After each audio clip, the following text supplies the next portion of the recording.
The Impact of Climate Change on Urban Education by Ober, Liam Brune, and Giridhar Sawhney. There have been a myriad of unforeseen societal side effects to climate change, one of which has been its negative effects on the proficiency of urban schools. Urban schools are generally more populated and less well-funded than suburban and rural schools, making them less equipped to deal with environmental problems.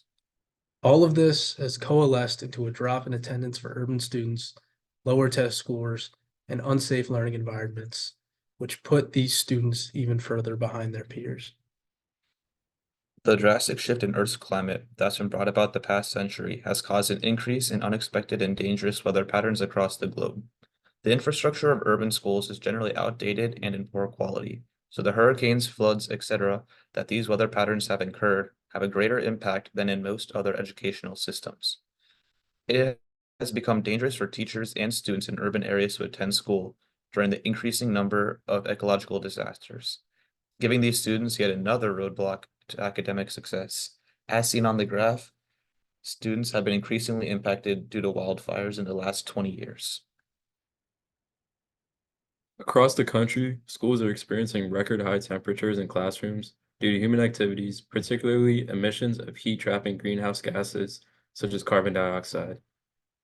Hot conditions can even reduce blood flow to the brain, which can inhibit cognition, and students are being forced to sit through these sweaty classrooms with little to none AC. As you can see in this graph, from 1950 to 2021, global temperatures have risen by almost one degree Celsius and almost 2 degrees Fahrenheit. This is not only a climate issue, but also a race issue, as schools serving predominantly Black and Hispanic students are less likely to be air conditioned, which means that they have to sit through those sweaty classrooms. How does climate change cause flooding? One of the main effects of climate change is the increased air temperature due to greenhouse gas emissions. Higher air temperature allows for each molecule to hold more water vapor. Thus, when it rains, the intensity increases, which leads to an increased likelihood of flooding. Additionally, warmer temperatures melt away glaciers, which increases the sea level. This will continually increase the flooding in coastal cities like New York, Baltimore, Miami, etc.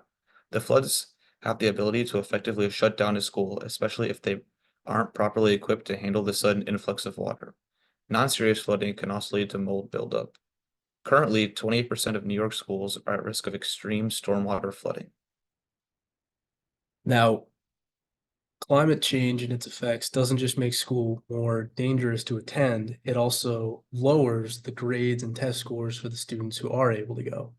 As seen in this graph here, both of them, there is a strong negative linear correlation between exam scores of students and the temperature outside. This is just going to continue to get worse as global temperatures rise, causing students, especially students who are in schools who aren't equipped to handle it, to have their scores and their grades lowered and lowered. In this presentation, we went over the effects that climate change has had on education, the rising temperatures in classrooms, the effects of flooding on schools, and finally, the effects of climate change on the grades of students. Now, these are our references. I hope our presentation was educational and enjoyable for you, and thank you for listening.